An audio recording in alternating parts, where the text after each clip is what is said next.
Welcome to What a Creep, the show with Margot Donohue and Sonia Mansfield, talking about creeps from the past to the present. This is your quick guide to the biggest creeps, jerks, assholes, and losers, the best of the worst. From two nice ladies who want the world to be a little less creepy.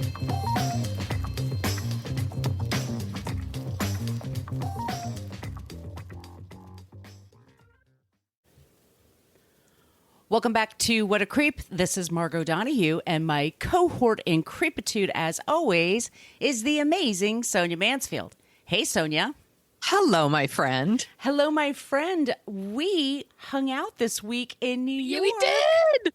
It's so weird to see you on Zoom when I'm so used to seeing you in person. She came to Brooklyn for my book party. She was actually in my neighborhood. Her hotel was in my neighborhood. We got to hang out.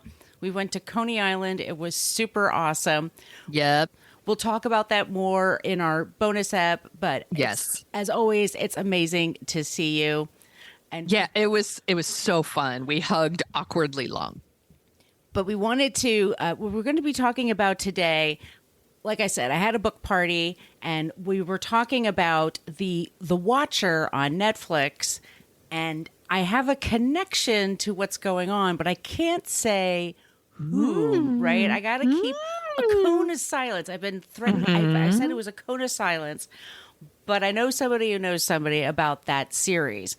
So we're going to be talking about actually the real creep, which is John List of Westfield, New Jersey. Can't wait. So we're going to be talking about the show, what that stuff is about, and then the original creep of Westfield, New Jersey.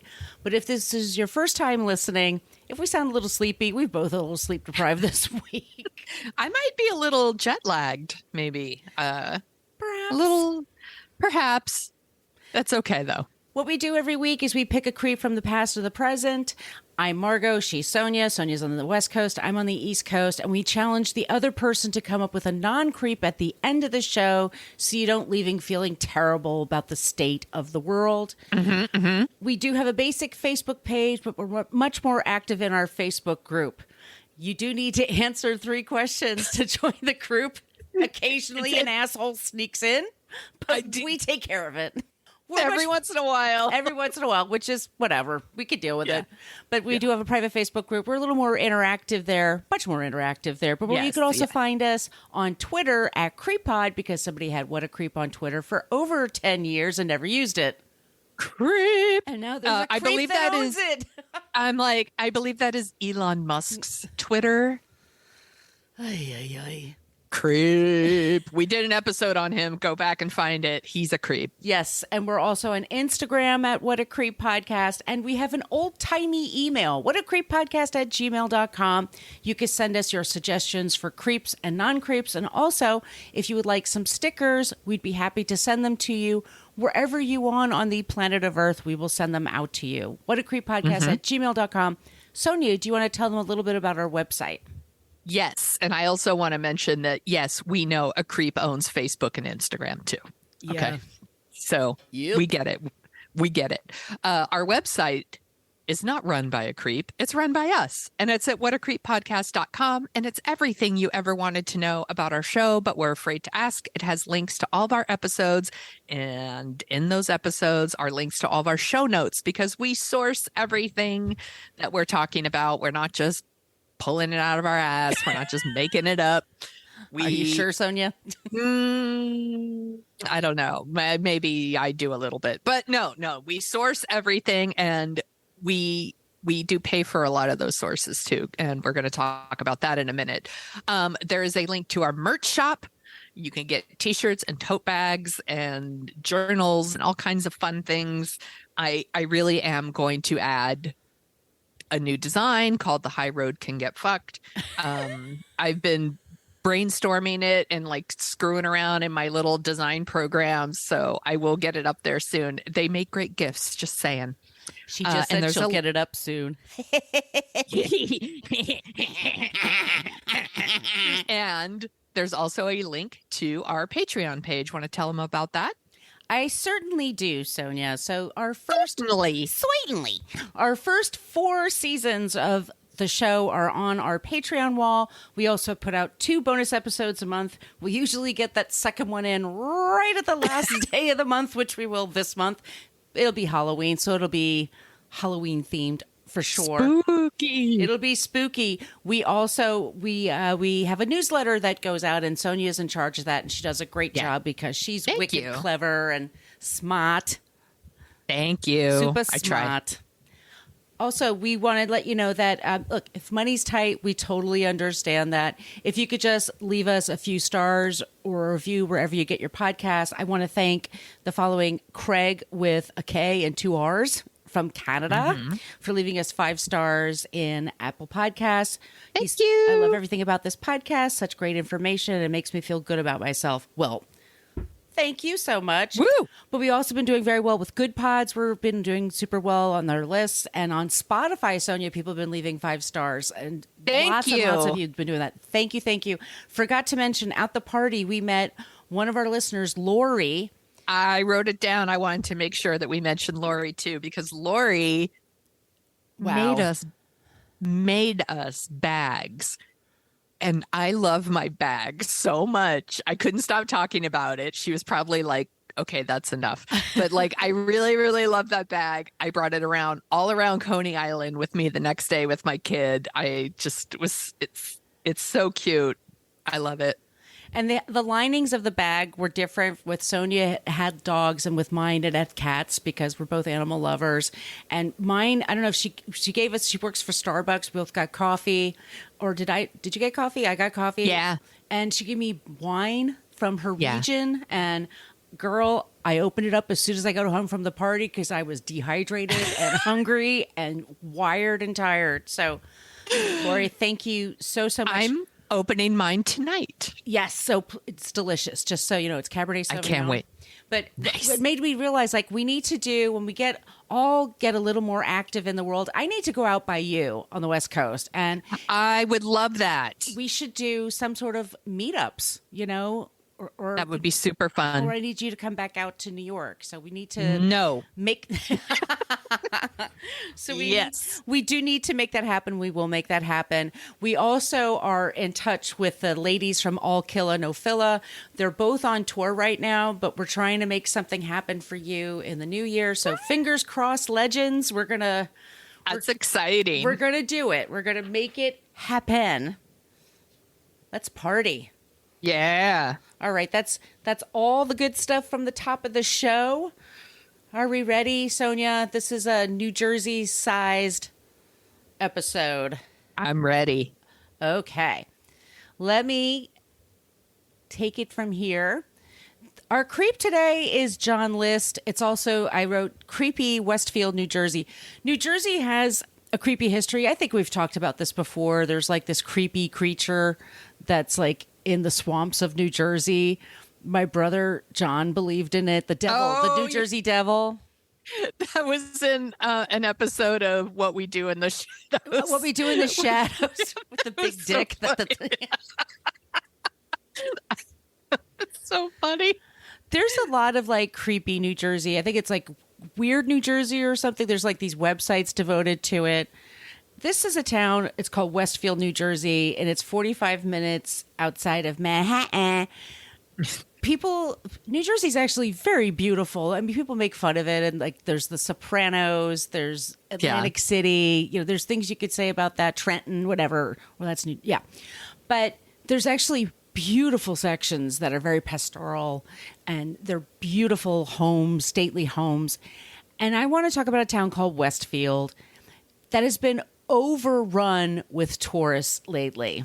And it's because they want to check out the real home that is featured in the Netflix series, The Watcher, which it's a true-ish story of the Broaddus family. And I'm only like 3 episodes in. Right. So It's true-ish, truth adjacent. Truthiness. It's got some truthiness to it, as Colbert used to say. At the time that we're recording this, it's the end of October in 2022. It's been on like the #1 spot on Netflix all over the world. People are obsessed with the show. It's got Jennifer Coolidge, Bobby Cannavale. It's got cool, sexy people. It's weird. It's got all those touches that we like. It's not rooted in that much reality, being my point. Got it. Okay. So it's the story, it's a telling of the Broaddus family, who was a real family that moved there. And they bought this home, and it's a husband and wife, and they had 3 kids under the age of 10. And the husband was from Maine, from like a working class town. The wife was from a little bit more prosperous background, but they buy this house in Jersey for like $900,000, and it was like the top of their budget.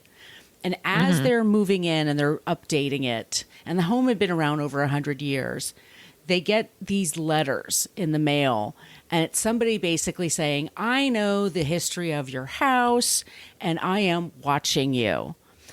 They say 657 Boulevard has been the subject of my family for decades now. As it approaches its 110th birthday, I have been put in charge of watching and waiting for its second coming. My grandfather watched the house in the 1920s, and my father watched it in the 1960s. It is now my time. They haven't moved in yet. Dude, they have apps for that now. You don't need to do this. Right. Do you know, it's 2018, by the way. Do you know the history of the house? Do you know what lies within the walls of 657 Boulevard? Why are you here? It's asbestos. I will find out. The person calls themselves the Watcher. The family tries to sell the house, and they basically, they get a few letters. They never find out who it is. It's been a few years now, a number of years. And the Westfield police were like, we've tried everything. We've no stone unturned. Turns out, we tried everything. We tried everything. We tried sitting here. We tried twiddling our thumbs. We tried turning running our up backs to people. to you. Did you do it? No. Okie dokie. Like Tommy Boy. Okay.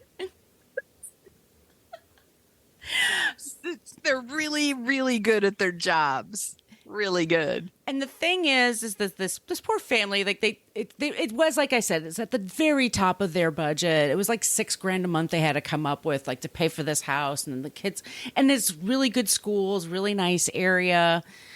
And it was stressful. They're trying to update it, and they're trying to live their lives, and there's this creep sending them notes. They eventually sell the house to someone in the town, and they move to a smaller place in the town. And then the word gets out about them, and the New York Magazine does a story about them. And then it becomes this thing like, are they lying, or are they telling the truth? Did it really happen, or are they just looking for attention? And it really happened. They aren't looking for attention, but the police were never able to find out. And then apparently the police have been going around. They finally have DNA swab, and they believe it's a female that licked the envelope. And so they're going around to the neighbors and taking DNA swabs, and a few people refused to do it, but the cops couldn't say who they were. So if you live in Westfield, people are kind of like, who is it? Who did it? That kind of shit. Okay. The TV show really goes off the rails. I mean, it's a wild ride if you really know about the history of the town. This is not how they play it out in the show. But Got it. Okay. No spoilers. The murderer John List, he is a man who is a family annihilator. He killed his family in 1971 in Westfield, New Jersey, and then just took off and was on the lam for 18 years. He's the true, real creep of Westfield, New Jersey. We're going to be talking about him. Okay. And my trigger warnings are murder, family annihilator, and I'm trying to get my mouse to work, and it's just being an asshole. Oh, here we go. Sources: the Westfield, New Jersey Wikipedia, John List Wikipedia, Yahoo Life, Good Housekeeping, The Cut Magazine Follow-Up, People Magazine. We love our People Magazine. People Magazine's Fact versus Fiction, NewJersey.com, AllThat'sInteresting.com, CrimeMagazine.com. There's a John List Confession, And then there's and that's somebody reading that he gave a confession. He left it behind, and he left it for his pastor. And it's somebody reading the thing, and it's like 5 pages long, and it's batshit. So there's a link there if you want to for that. And then there's a Morbid Academy. It's a YouTube channel. I have a video there. Okay. Really looking forward to that Ryan Murphy update of this story, and they'll call it like, "You just made the list," and it's played by like some hot, sexy dude. You know who? Him. You know who did play him? I think it was Robert Blake. Robert Blake, Beretta, fucking Robert Blake, who fucking probably killed his wife. Yeah. Yeah, fucking. That's some good casting. Fucking creep. He's on our list. He is on our list. John Emil List was born September 17th, 1925. He's from Bay City, Michigan. He is of German parents who were German immigrants, and they were very strict Lutherans. And apparently the father didn't like him very much. And you'll love this, his mother smothered him. Because if it's not one thing, it's your mother. They put a lot of shame on him. This is how you dress. This is how you act. These are good people. These are bad people. A lot of that shit. Got it. He serves in World War II, and he becomes an accountant. He serves on our side. Yeah. Yes. Duh. Just checking. Just checking. Just checking. He does. He serves on our side. He studies accounting. He serves in Korea. He comes back, and he meets a woman in Virginia, and her name is Helen List. And he's a very awkward man. He's super shy. He's stiff. He makes Al Gore look like he's Jim Carrey. This guy is stiff. Okay. And he tells people that I'd like to sell life insurance. Like, that's where the money's at. And he has no sense of humor. He talks with no inflection in his voice. He's super judgmental of people. He tells people they're going to hell. He's like super religious. That's a great sales pitch. You're going to hell. Get life insurance. You might as well set up your family now. Yeah, he's very, very awkward. Okay. So he meets this woman. Her name is Helen, and her husband dies in the war, and she has a daughter, Brenda. And she tells him that her husband gave her syphilis, but that it isn't contagious. And then then within a month of their dating, she says she's pregnant, so they get married right away. And then she says that she lost the baby. And they start off like, like what is, yeah. Yeah. Sorry, y'all can't see. I kind of cocked my head to the side like a dog hearing a strange noise. Huh? Like, I have syphilis, not contagious. Right. Pregnant. No, I'm not. Right. She had and the kind of syphilis that she had, like, it affected her brain, and it looked like she had. My grandmother had problems with her lymph nodes and with her thyroid, so she had like the bug eye thing, like you could see over the years her eyes got bigger and bigger. I had that thyroid disease too, and it also changed the shape of my eyes. Right. But, yeah, when you see pictures of her, you can see it. Yeah. I mean, it's treatable now. It's very, but for sure. Back then it wasn't very treatable. Correct. And it kind of bummed her out, and she had other health ailments, and she probably had some deep mental health ailments, but she was this widow with a little girl, and I think she just wanted to get married. Yeah. And this guy's like, I'm an accountant. I'm always going to have a job. And turns out he has to get a new job every few years because he just keeps getting fired. And yeah, because he sucks. He sucks. He's not very personable. He's very fastidious. He's all about the rules, excuse me. He's not quite like, I want my swing-leg stapler. I got to have my stapler, and I got to... No, but he's like that prick that's like hanging around the lunchroom, and you go in the break room and you go in there and you're like, ugh. And you That just guy. like want to, yeah, and you just want to like eat your food in peace. And he's calling you a sinner. And he puts fish in the microwave and he sucks. He's very awkward, and he goes from like job to job, and she starts drinking, which I probably would too. It's the 50s and 60s, and I'm married to this Yutz, and they have kids. And eventually they wind up in Westfield, New Jersey, and he works for a bank. And he works his way up to vice president at a bank. And he Okay. makes a decent amount of money. And he wants to buy his wife a really nice house. He wants to be showy. So it's 1966, and they spend 50 grand on this huge home, 19 rooms, which is, I know. It's worth 2 million. The property's worth 2 million. The home doesn't exist anymore, but yeah, 50 grand. This generation wants to know why we don't all own homes Oh, because yeah. they're not $50,000 anymore. Well, he was also a veteran, so they got, some breaks with their loans and things like that. But he also, his mother, the smotherer, was a widow by this time. And he had 4 kids, including Brenda. And the 4 kids wanted their own. His wife wanted them all to have their own room. They wanted to join the country club. They wanted to look good. And he's a vice president. He should look like he's a vice president. So she pressures him to get the house. And his mother says, I'll give you the money to get the house, like to put the down payment. But here's the deal. I have to move in. And he says, okay, you can have like the attic apartment or whatever. And she's like 80 or something. And she's got to go up and down all those goddamn stairs. And she and his wife don't get along. And it's the late 60s. Sounds like a recipe for success. Oh, it's a fucking joy. He is a Sunday school teacher. His wife is an alcoholic.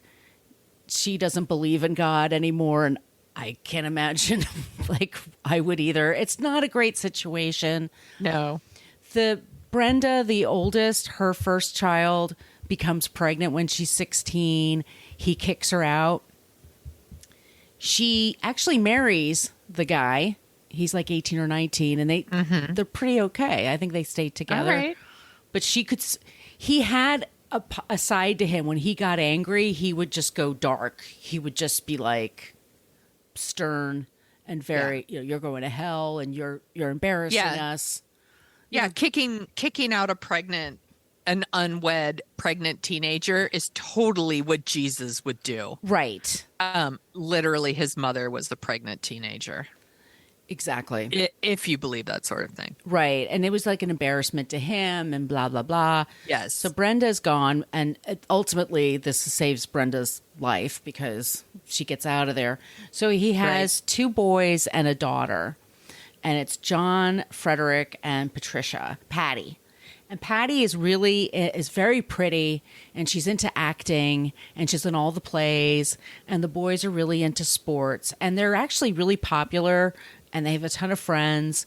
They love Westfield. They love high school. It's the late 60s. They're growing their hair long. They're listening to the Beatles. They're getting high. They're having fun. And he's freaking the fuck out because he's like, they're going to go to hell. They're on the wrong path. On top of this, he just can't save money. Everything costs money. The upkeep on this house is falling apart. And he is doing terrible at his job because he can't get along with people. And eventually he gets fired. And he breaks down in tears. He really has a breakdown. All right. He tries to get another job. He can't find another job. So what he starts doing, and by the way, a stiff guy, he went around the neighborhood. When he moved into the house, the neighbors it's a friendly town. It's a small town. People came over and did the thing like you bring a casserole and say, hey, welcome to the neighborhood. Yeah. Does your daughter babysit? We've got 2 kids. People do that shit. Yeah. And one guy came over with a casserole and was like that. And he just took the food and says, we don't socialize, and just walked in. Damn. Yeah. And don't take the food. Right. No, sorry. The food comes with socializing. Right. Exactly. And then one time they said he was so stiff, he would mow the lawn in a suit and tie. And he had like the horn-rimmed glasses. Just a Poindexter. He's very, very formal. It's a formal affair. It's a formal right. Trimming the lawn. Yeah. He starts taking the train, he gets dressed, gets his briefcase, goes on the train, takes it 2 stops, and then gets off the train, and then he'll sit in the station and read a newspaper all day, and then take the train back home. So he was pretending he had a job. Right. His mother had a couple of $100,000, so he's managing her money, and $200K in 1970 is a lot of money. Right. But it's not enough. Like with all of their bills and everything, he's squandering it. And I don't know if he's like gambling. I don't know if it's stocks. I don't know if there's just bills. I don't know. But he's losing money. He's freaking out, and he's just panicking. The wife is drunk. She's not going to church. His mother's a pain in the ass. She yells, she's giving him a hard time. The teenagers are all going to hell for all their different reasons. Patty was like hanging out with one of her friends after hours one night, wasn't even doing any drugs or drinking or anything, just hanging out literally. And the cops picked her up and they took her to the station. But it was just to kind of scare the kids. They literally said to him, she wasn't doing anything, but we're just trying to teach him a lesson kind of thing. And her father basically said, "You're going to hell, I can tell." And Patty said, "I think my dad's trying to kill me.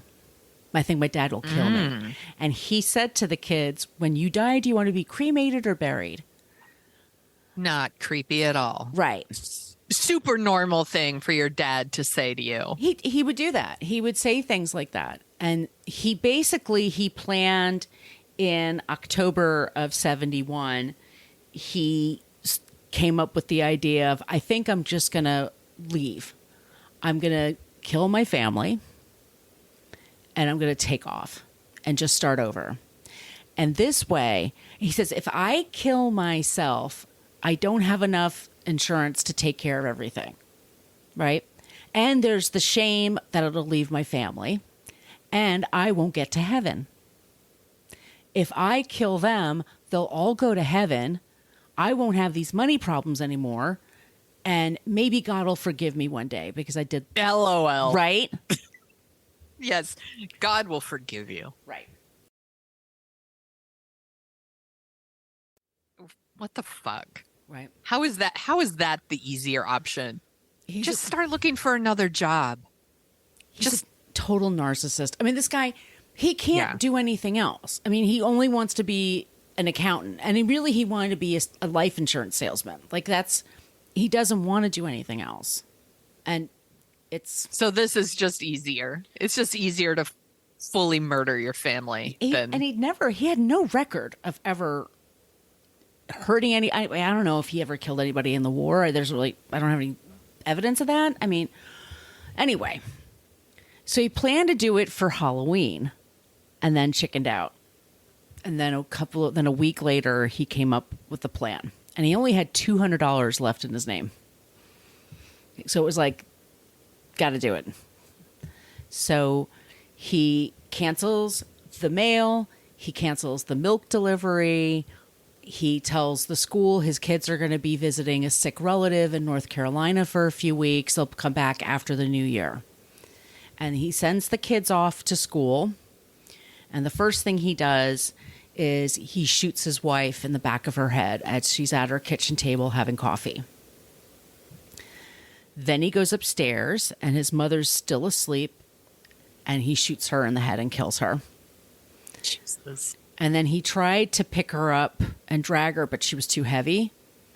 So he just left her on the floor up there.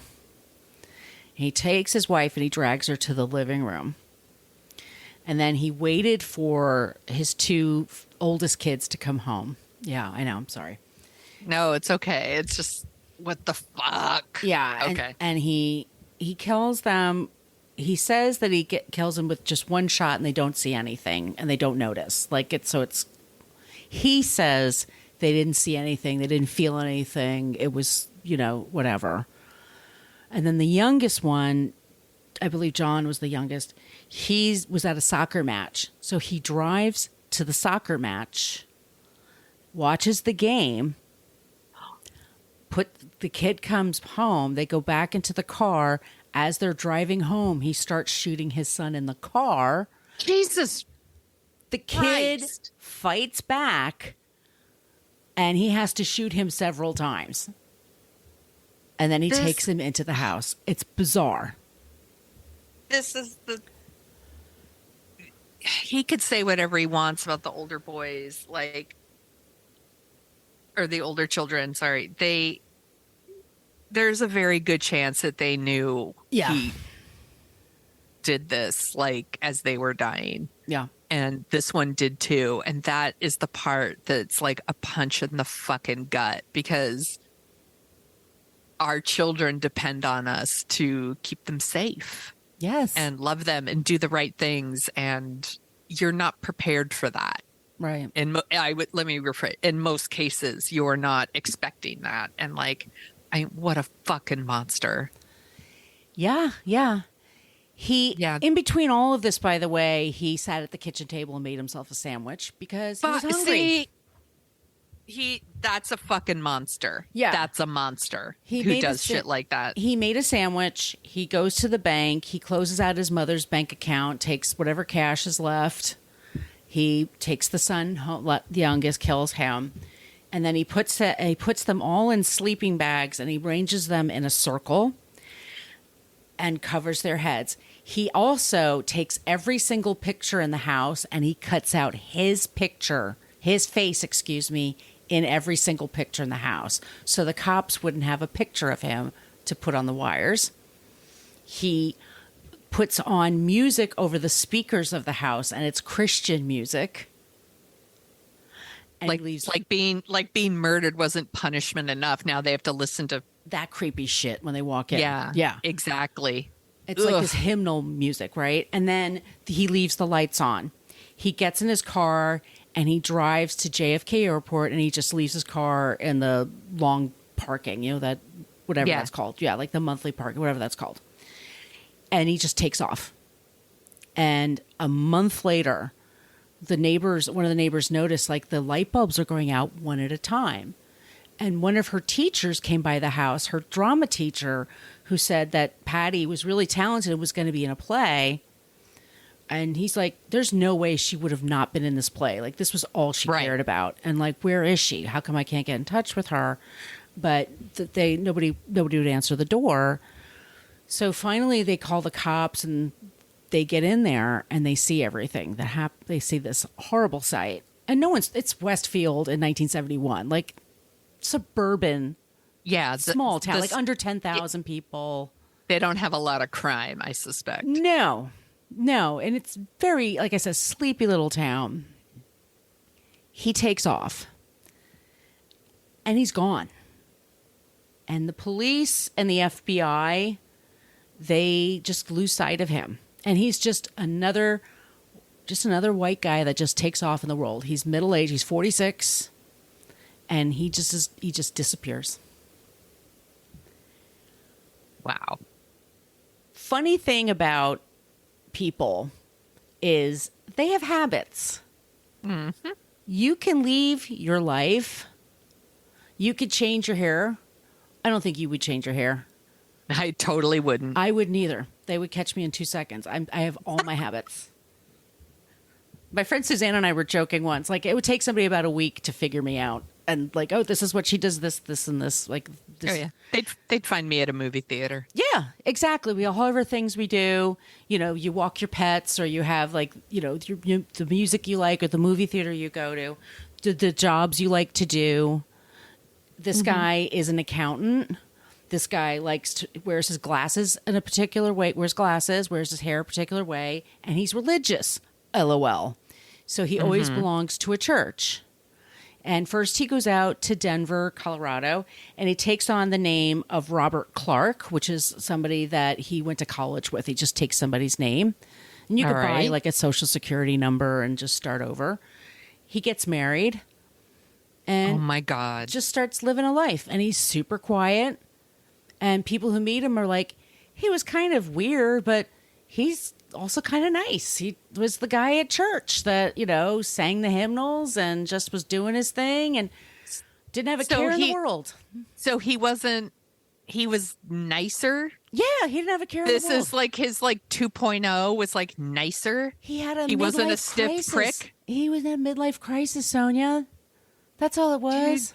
Dude, then just cheat on your wife like everyone else. Like you don't need to everybody else. fucking murder people. Yeah. Just leave. This guy. Yeah. He eventually winds up in Virginia. And I believe they split up, but he's hanging out. And then in the late 80s, there's a show called America's Most Wanted. Oh, and it's yeah. on Fox. Sunday nights, 7 o'clock. Mm-hmm. And it is, for some reason, a hugely popular show. I didn't watch it because even though I love true crime, it gave me such anxiety. Because it was, who was the host? John Walsh. Walsh. Because what happened to his son is just so, Yeah. horrifying. Yeah. There's his son, Adam, was kidnapped and murdered. It's really awful. And they made a very upsetting TV movie about it in the 80s. Yeah, right? in the I think. 80s. Yeah, super upsetting. Really awful. But that show, I want to say it was on Friday or Saturday nights, and it was a weekly thing, and they caught a lot of people. They were very successful. Yes. And I think it was on a couple of nights a week after that. It was hugely successful. And they did everything from bank robbers to men that left their families and murderers and cold cases. And they would go through the FBI's most wanted list. So they really, like you said, it was kind of sleazy sometimes, and it was super scary. And yeah.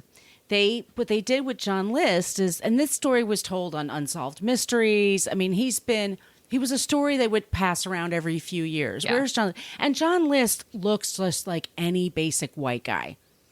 He's bald, kind of a Well, actually, exactly.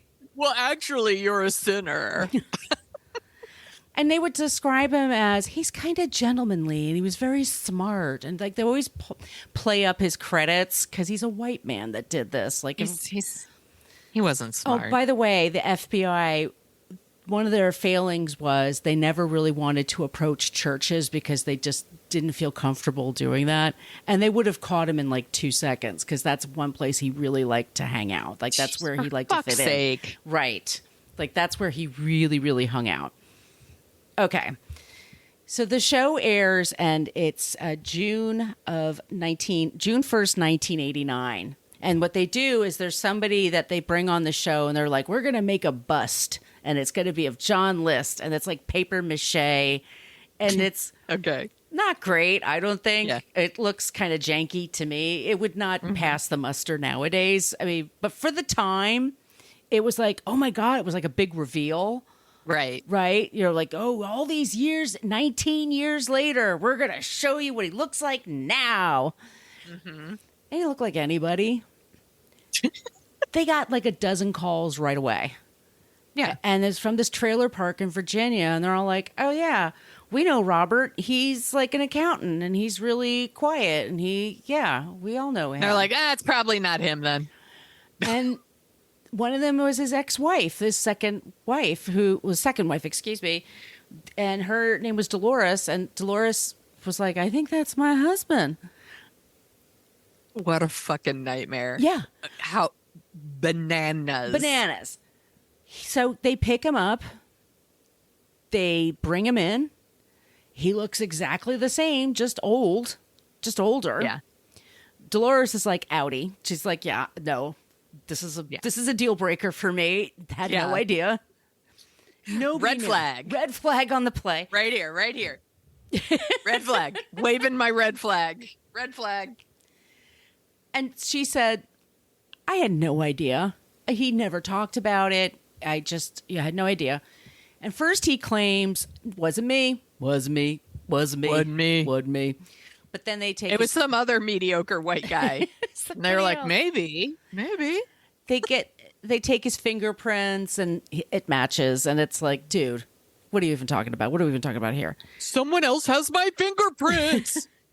His lawyers try to claim it's PTSD from his time serving in the war, mixed with middle age. He just had a midlife crisis, Sonia. He just snapped. That's all. He gets a life sentence. Yeah. He does these interviews. One of them was a famous one he did with Connie Chung, who had a show for a little while. Mm-hmm. And she was the one who said, so you killed your wife, and then you bring her into, and then you went upstairs and killed your mother, and then you brought your wife into the living room, and you're waiting for your kids to come home, and then you just made a sandwich. And he said, I was hungry. Like, he has no emotion in his voice, no regret. Fucking sick bastard. Sick bastard. He keeps saying over and over again, like, this was the best thing for them. He didn't want to go on welfare. He didn't want to downsize. He didn't think he could sell the house. Yes. He thought he just was like in murdering debt. people is always the best option. Right. So this motherfucker dies, lives to be 82. Not fair. Not fair. Not fair. It's totally not fair. So do you want to hear the kicker to all this? Yeah, I do. Well, two things. The house, you can't visit the house. Don't go to, by the way, like we said, we met somebody who's in on this Westfield thing, the original thing we were talking about. Yeah. People are going to Westfield and being really annoying, trying to find the houses and stuff. Oh, don't do that. Don't do that. Don't do that. If you're going to go spend a lot of money on the local businesses, but just don't go to Westfield, because don't look for the John List house, because the John List house burned to the ground like a couple of years after this happened. And it was arson, and nobody knows who did it or why they did it. But something that the cops found out that John List didn't know was he had a ballroom in his house. This house was so fucking big, it had a ballroom. So the house so big, there was a room in it that he never visited and knew about. No, he knew about it, but this is a thing. He had a Tiffany ceiling. Like, they had like this lights up in the ceiling. And there used to be a time like Tiffany lamps were no big deal. Like in the 20s and 30s, you would see them in movies. They look chintzy, right? And then now years later, they're expensive. They were worth, the Tiffany lighting that he had up in the ceiling, it was worth about $250,000. It would have solved all of his problems. He wouldn't have done it anyway. No, he's an asshole. He wouldn't have done it anyway. No. But that's the big irony. Like, it was right there in the fucking ceiling if he had looked up. Fuck that guy. But that's our creep this week. John List. Good job, Margot. What a fucking asshole. Right? He didn't die soon enough. He had like pneumonia or something. I hope he suffered. Hope he coughed a lot. I hope he coughed a lot and peed his pants. I hope they didn't have Depends. Fuck that guy, seriously. What a piece of shit. Yeah. Good job. I've you. never heard this story before. Yep. But now I'm very curious to finish The Watcher. Yep. Yeah, the last episode in particular, they bring a character in the show, and his name's John Graff, and he comes by and visits Bobby Carnival in one scene, and then I'm like, wait, why are they bringing him in? But it's because they're mixing time and all that stuff. Oh, It's bizarre. okay. But. Also, Barbie Carnival getting hotter. The older he gets, the hotter he gets. What the fuck? With that voice and those eyes. Yeah. Seriously. Sorry. Like back in the day, I'm like, whatever. And now I'm like, what? Yeah. Mm-hmm. It's true. He could get it. He could get it. Call me. Hey-o. You ready? Should we take a break and then we'll talk about someone who's not a creep? Sounds good.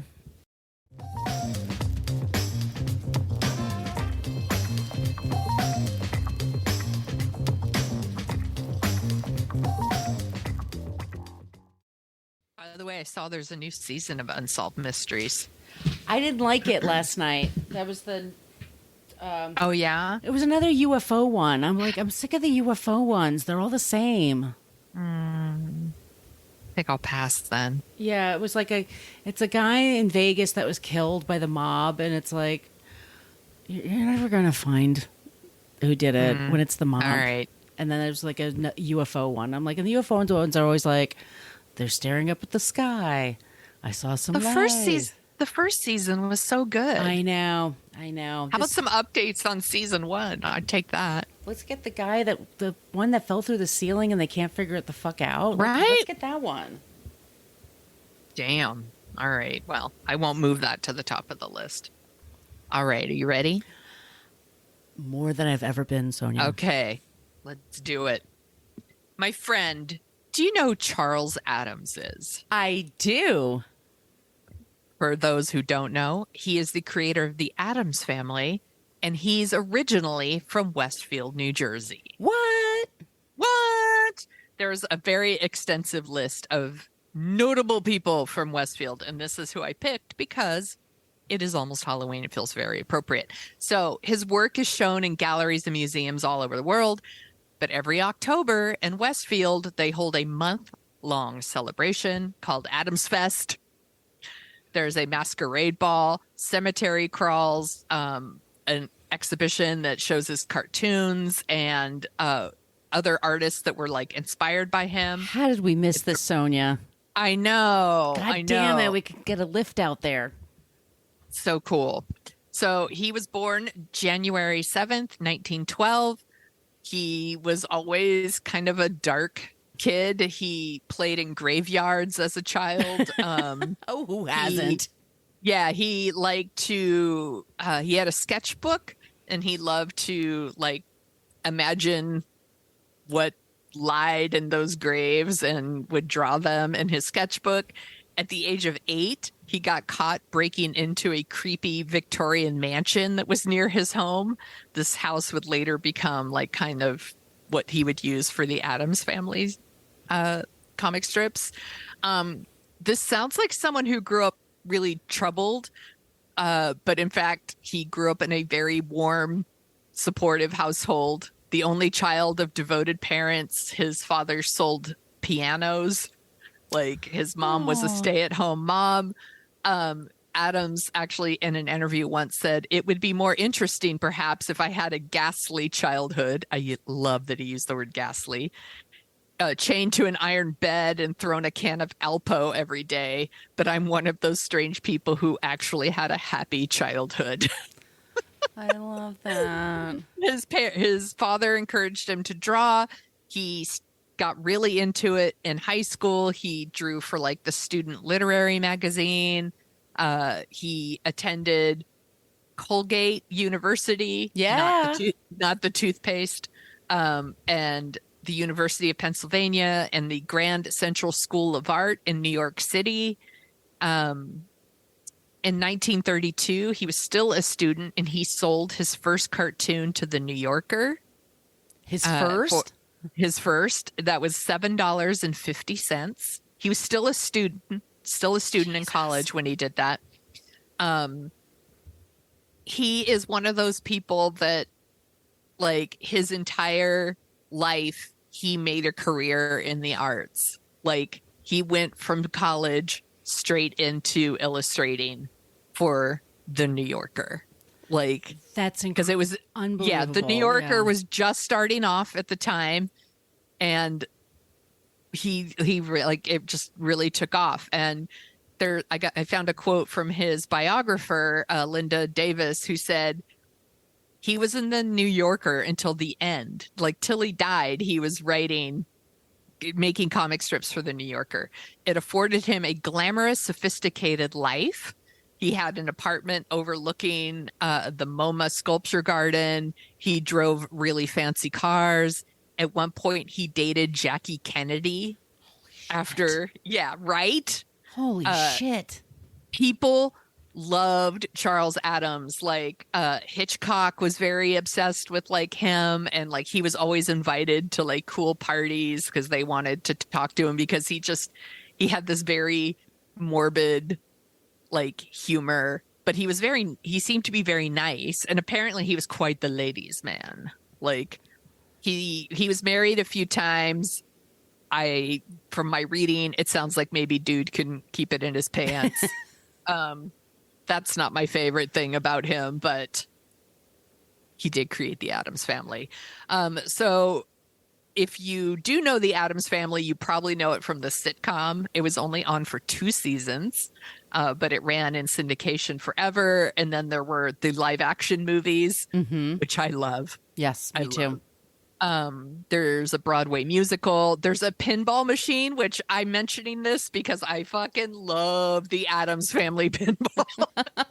And when I see it, I will play it. And the Alamo Draft House here in San Francisco has it. So I'm always like, oh, yes. Like, I love it. And there's a new, like, Wednesday Addams TV show that's coming to Netflix. Did it already come out? I don't think it did. It really should have. Feels very Halloween. But anyway, Charles Addams, he loved to have fun with his image. He decorated his Manhattan penthouse with like all this like medieval weapons and like he loved to host parties. He loved vintage cars. He loved animals. Twice he was married and divorced to these like they quote unquote raven-haired beauties that definitely look like Morticia Addams. And then his third wife was Marilyn T. Matthews, and they were married in a pet cemetery. I love this guy. And at Watermill, Long Island, that was in 1980, and they both wore black, and all the guests wore black. Like this, I need to see the pictures. Yeah. On September 29th, 1988, he died of a heart attack parked inside his car. And then, you know, his wife like was asked about it, and she said he's always been a car buff, so it was a nice way to go. She told the New York Times. And so he died in 88. She died in 2002. Both of their ashes were spread all over were scattered at the pet cemetery that they were married in. Aww. They had an estate together that they called the Swamp, which I think is again hilarious. And just like really soon on November 3rd, the Society of Illustrators, is going to induct him into their Hall of Fame. And if you haven't seen the old like Addams Family like comic strips, they're really good. Like they're beautiful. They're beautiful to look at. They're funny-ish. Like they're really funny. Like the show is funny. I think the Addams Family and the Munsters were both funny to me. I love them. I like that stuff. I love both the movies with Raul Julia and Angelica Houston. And it just seemed like he was just this like really funny, like smart, dark guy. And I love that he drew something like the Addams Family, where a lot of people connect to the Addams Family because they are, you know, what's the song is like they're kooky and they're spooky, right. They're blah, blah, blah, blah, blah, you know, but also they are themselves and they're not ashamed of who they are. And I think that that's rad. Like that's something that people connect to. And of course there's a whole like goth community that worships the Addams Family because they're pretty fucking great. I get it. So that's our non-creep. I Charles think that Addams. is such a perfect thing to end our show with, especially this time of year.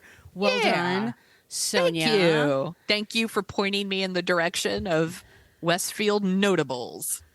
All right, Westfield, New Jersey, we've completed you. I hope we've done our job well. If you like the sound of our voices, we also co-host a show called Dorking Out. And Sonia, what are we going to be dorking out about next? We're going to talk about The Dead Zone, which I don't think I've ever seen all the way through. So I'm really looking forward to this rewatch. It's the movie. Not the movie. The movie with Christopher Walken. Yes. It's really amazing. It's super creepy. Can't wait to talk about that. Please follow us be a good one. On all the social media things that I talked about at the top of the show. We love it when you use the Annie Potts gift. We got one from Ghostbusters when you have ideas for creeps, also non-creeps. Always could use help with those. Mm-hmm. Support us on Patreon if you feel like it. If not, no worries. Leave us a review, subscribe, be awesome out there. Sonia, where can they find you? You can find me at thesoniashow.com and The Sonia Show on Twitter and Instagram and TikTok. Where can people find you, Margot? You can find me at Brooklyn Fit Chick for Twitter and Instagram. My site is brooklynfitchick.com. I'm on TikTok at Margot Donahue. My book is called Filmed in Brooklyn. It's available on Kindle, I just found out. So, nice. Yeah, so wherever you get your podcast, wherever you get your books. In America, anyway, I know people around. Oh, Binksy just said on Google Books she was able to find my book. So hopefully you can find it out there, y'all. If you send me an email, if you buy the book, I can send you a sticker with my signature on it if you want to put it on your book. But anyway. Oh my gosh, you are so smart. That's a great idea. In the meanwhile, everyone, be safe. Have a great Halloween. Don't be a creep. Thank you for listening to us talk about creeps. You can follow us at What a Creep Podcast on Facebook, Twitter, and Instagram. But don't follow us too closely. You can email us your creepy stories at whatacreeppodcast@gmail.com. But please keep your dick pics to yourself.